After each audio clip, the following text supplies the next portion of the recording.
Rome, a villa in the heart of Rome that features the only known ceiling painted by Caravaggio is being put up for auction by court order after the home was restored by its last occupants, a Texas-born princess and her late husband, a member of one of Rome's aristocratic families.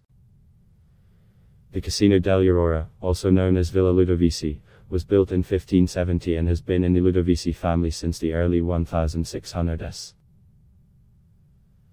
After Prince Niccolo Bencompagni Ludovisi died in 2018, the villa became the subject of an inheritance dispute between the children from his first marriage and his third wife, Rita Genrette Bencompagni Ludovisi. A judge recently ordered the villa put up for auction, which is scheduled for January 18, with its value estimated at €471 million, $533 million, and a starting bid set at €353 million, $400 million.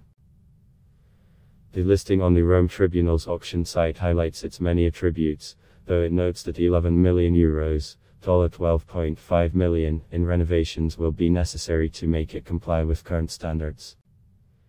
A monumental property, on 6 levels, the listing says it is among the most prestigious architectural and landscape beauties of pre-unification Rome, with 3 garages, the Caravaggio, 2 roof terraces and a splendid garden with arboreal essences and tall trees, pedestrian paths, stairs and rest areas.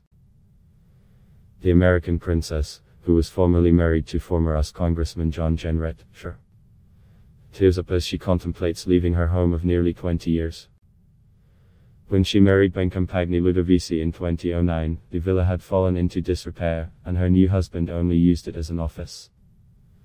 I started really trying to restore it as much as I could, within means, Mrs. Bencompagni Ludovisi said during a tour of the property Tuesday. Really, you need to be a billionaire, not a millionaire.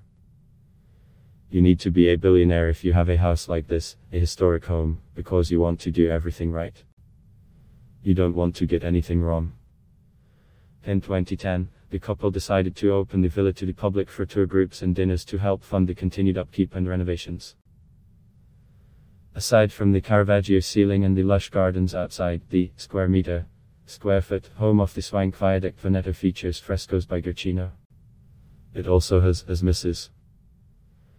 Bencompagni Ludovisi likes to note, had a storied line of visitors over the centuries, including American-British author Henry James and Russian composer Pyotr Ilyich Tchaikovsky. After a period of time, you'd think you get used to it. But I never did, she says. The Caravaggio was commissioned in 1597 by a diplomat and patron of the arts who asked the young painter to decorate the ceiling of a small room he used as an alchemy workshop. The 9-foot wide mural, which depicts Jupiter, Pluto and Neptune, is unusual. It's not a fresco, but rather oil on plaster, and represents the only ceiling mural that Caravaggio is known to have made. It is a rare image on the one hand, and on the other of great value, because it is by an outstanding artist, said Claudio Strinati, an art historian and Caravaggio expert. The choice of the oil on wall technique probably stems from the fact that Caravaggio didn't know how to paint frescoes technically. Mrs. Bencompagni Ludovisi hopes eventually the Italian government will acquire the villa so it can remain in the public domain. As an historic site protected by the Culture Ministry, Italy can try to match the highest bid at the auction. For now, she is enjoying her final moments with the treasures. Sometimes I go up there and I take my yoga mat and I do my yoga beneath the Caravaggio, because it's very relaxing, she said. And now, knowing I'll be leaving I guess when that auction happens, I treasure every moment. I'd block test why.